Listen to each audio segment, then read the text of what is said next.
Uwiteka Mana nziza, turagushimiye ko wakomeje kuturinda kuva umunsi utangiye ndetse kugeza tugejeje aya masaha. Komeza rero ubane natwe kubera yuko waturinze mu bintu byinshi, kandi ndetse tukaba twishimiye yuko ugikomeje kuturinda kandi no gukomeza kuduha ubuzima bwo kugira ngo tubemo kandi twishimye. Kandi data rero, buri muntu wese aho aherereye, yaba ari uri kumva iri jambo cyangwa se uri kumva iri sengesho, uwo nawe ubashe kumukomeza ndetse umukize nimba arwaye, kandi nimba hari ikibazo afite cyose umurengere kugira ngo ukomeze kumwigaragariza nk'Imana ushobora byose.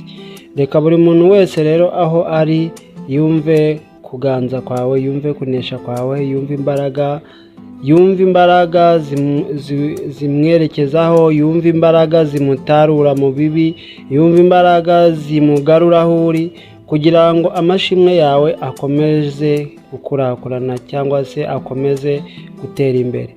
Buri muntu wese rero aho ari ndamusengeye, kandi yaba ari uri mu bibazo, yaba ari uri mu rugendo, yaba ari uwo bwiriyeho, yaba ari uwishwe n'inzara, yaba ari uwananiwe, yaba ari uri kuyoboza, abo bose ndabasengeye mu cyiciro cyabo, n'abayobozi bose b'ibihugu bose, abo bose ndabasengeye kugira ngo Imana ikomeze kubafasha ndetse ibahe n'ubwenge bwo gukomeza kuyobora. Reka ngushimire rero nawe uri kudukurikira hano uyu munsi, tukubwira ngo nawe Imana iguhe umugisha, kandi uzakomeze kudukurikira nk'uko ubishoboye, kandi ndetse ukomeze kumva ko Imana ishobora byose, kandi ndetse ujye ukomeza kuyisenga ndetse no kuyubaha. Reka noneho dukurikire ijambo ry'uyu munsi, kandi rinyure amatwi yacu kandi n'imitima tunyurwe, kubera yuko arimo dukura ifunguro, kandi ari naho dukura ibidukomeza mu buzima bwa buri munsi. Komeza kubana natwe rero muri byose, mu izina ryawe rikomeye, amen. Turabashimiye rero kuri weho udukurikiye aka kanya, tukubwira ngo tugarutse muri wa mwanya dukurikiramo ijambo ry'Imana, ndetse tukagira byinshi tugenda tubasha kwigiramo. Uyu munsi rero tugiye kwiga ijambo ry'Imana, ariko noneho ijambo ry'Imana tugiye kubagezaho ni ijambo bita gushaka ubushuti, cyangwa se kwiyunga cyangwa kwihuza n'inshuti zawe. Rero ni ukuvuga ngo mu gihe wakurikiye iri jambo, kandi ndetse mu gihe udukurikirana, kandi ndetse no mu gihe ukunda gusoma Bibiliya, hari ikintu uba ugomba kumenya. Uba ugomba kumenya yuko atari byiza kwicamo ibice, atari byiza kwanga bagenzi bawe, haba mu miryango cyangwa se n'abaturanyi. Bityo rero n'ugukoreye nabi ukabasha kumubabarira. Kubabarirana rero niyo ntambwe yacu, kandi kubabarirana ni nabyo bigaragaza umugenzi ujya mu ijuru, kubera yuko nyine ugomba kumenya no kwihangana, kandi ukamenya no gukora n'ibindi byose bisaba umukirisitu wa nyawe. Rero reka dusome nk'uko mubibona, waba uri kutureba kuri video cyangwa se waba uri kutureba ariko atari uko uri kureba video. Reka dusome ijambo ry'uyu munsi. Nuko rero muhumurizanye kandi muhugurane nk'uko musanzwe mubikora.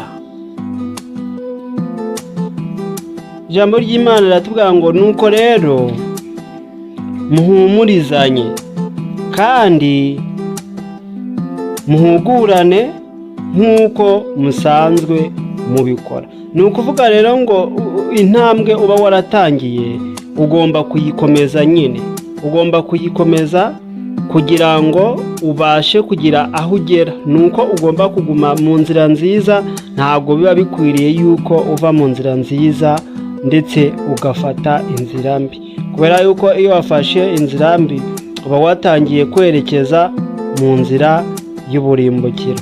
Rero mugomba kumenya neza yuko guhugurana ari ikintu cyiza, ndetse kugira ngo uwabashije kunyura mu nzira itari nziza mubashe kumugarura mu nzira nziza.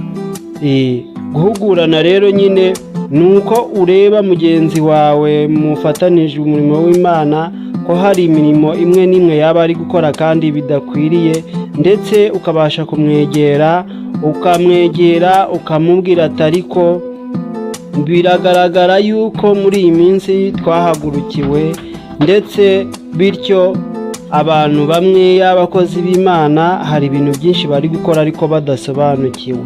Kubera ko nanone ntabwo uzagenda ngo umubwire ngo ndabona ngo uri kwitwara nabi, kubera ko kenshi na kenshi hari igihe uwo nguwo uri kwitwara nabi we aba atabibona.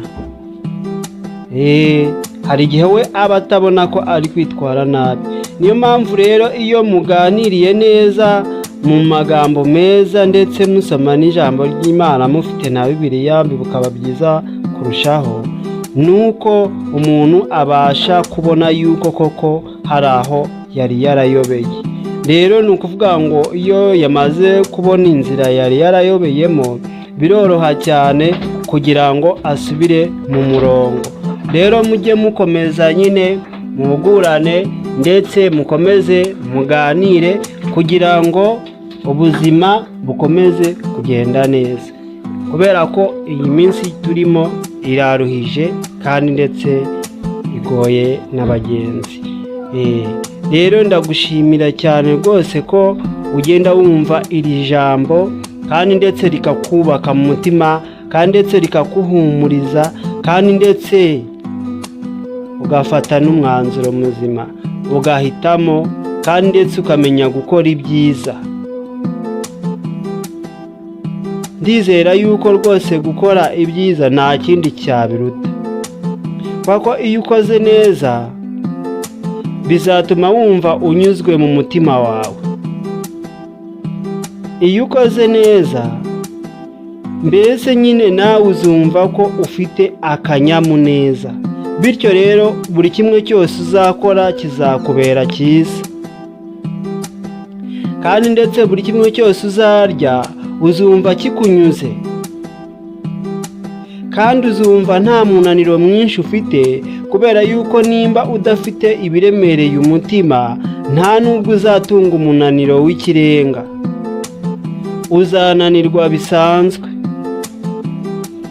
Mbese nyine nk'uko ubyumva mu mutima wawe, cyangwa se nk'uko n'ubundi usanzwe ubizi, umuntu ukora ibyiza n'umuntu utekanye, buri kimwe cyose akora abona ko kiri muri gahunda y'Imana.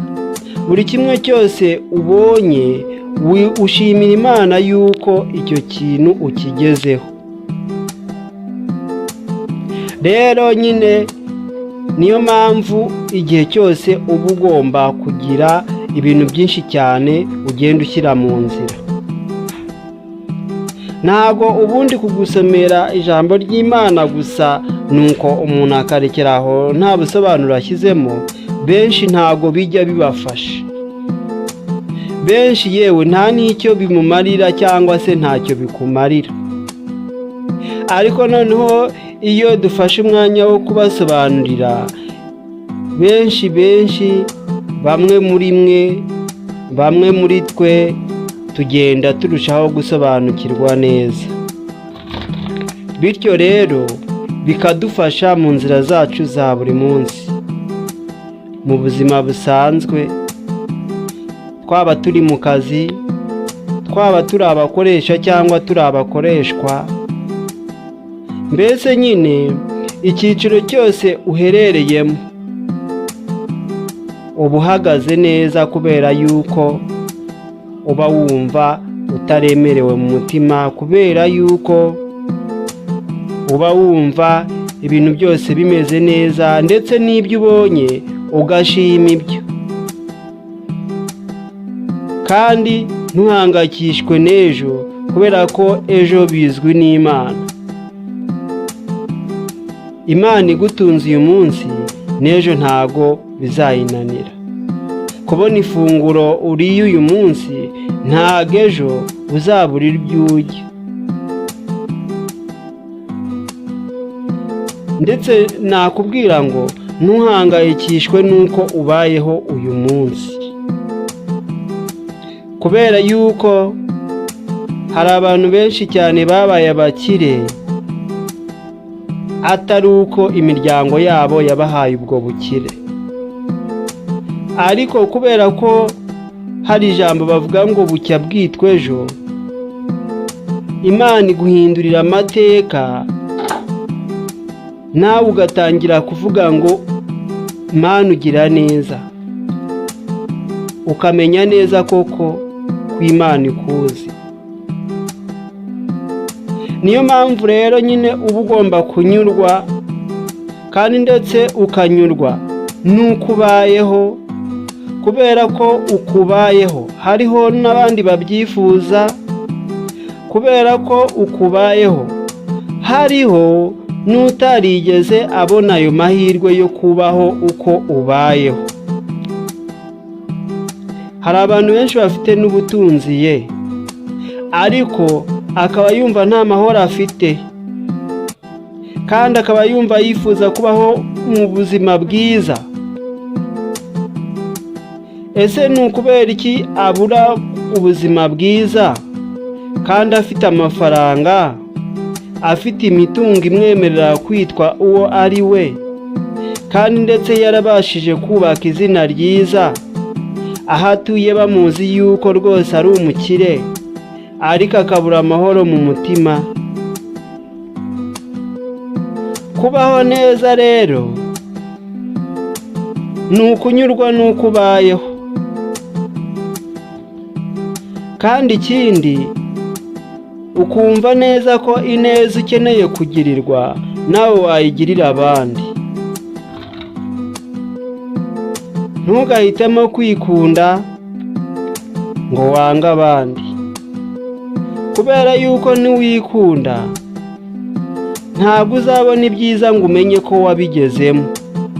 Uzahora wumva hari ibyo ushaka kandi bitazakunyura no mu mutima wawe, ariko ikizakubwira yuko unyuzwe muri weho nuko uzatangira kubona nta n'ishyari ufite, ugatangira kwishimira uwo ubonye yagize intambwe nshyashya mu buzima bwe, ugatangira mbese kunezezwa nuko ubona bagenzi bawe babayeho, ndetse ugatangira kunezezwa nuko uri kubona yuko mbese uko ubayeho ubona ubayeho neza, ukumva ko na mugenzi wawe agomba kugera ikirenge mu cyawe.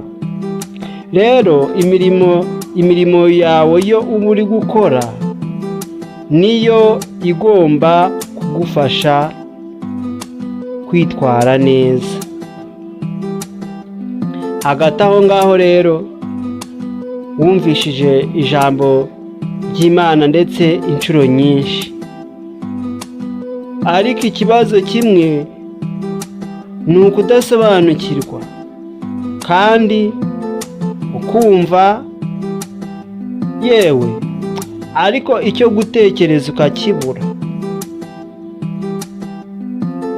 Hatitawe rero ku bw'uko waba warabuze icyo gutekereza,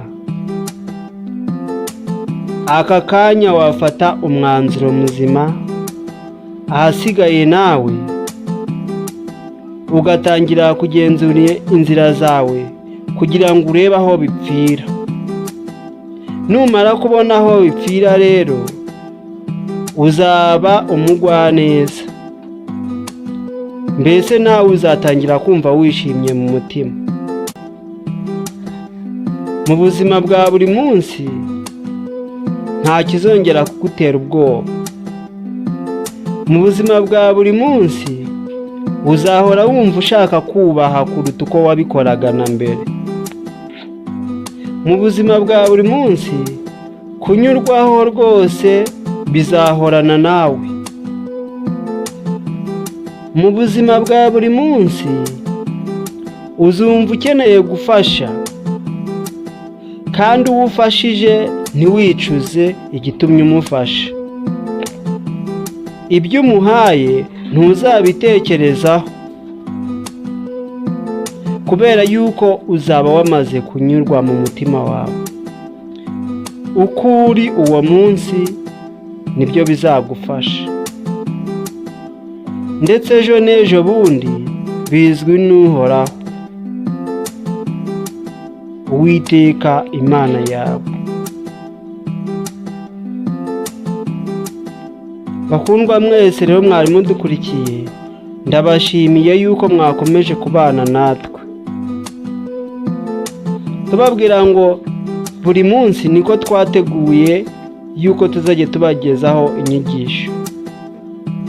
Nyuma y'izi nyigisho nkeya rero nibwo tuzatangira kubagezaho Bibiliya.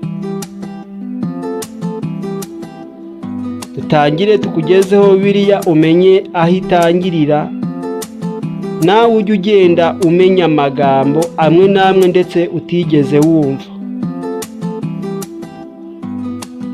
Kubera ko hari igihe ayo magambo aba yaravuzwe ariko bitewe yuko nawe ubwawe utari wisobanukiwe, ndetse ukaba umeze nk'umuntu utarayumvishije. Ni nayo mpamvu rero hari igihe kimwe na kimwe higishwaho ijambo ry'Imana rigatungura benshi, nawe ugatangazwa nuko bibatangaje kandi iryo jambo risanzwe ryanditswe muri Bibiliya. Buri munsi rero niko Imana iba yateguye ibigushimisha. Reka nawe ibigushimisha bibane nawe, kandi ndetse Uwiteka Umwami Imana akomeze kukurinda mu buzima bwose urimo. Umwanya uba wakoresheje udukurikirana, Imana iguhe umugisha, kandi ndetse ujye umenya kugira neza, gufasha, gusura abababaye ndetse n'abatababaye mu buzima bwawe. Ibyo bizagufasha, kandi Imana ikomeze kubaha umugisha. Amen.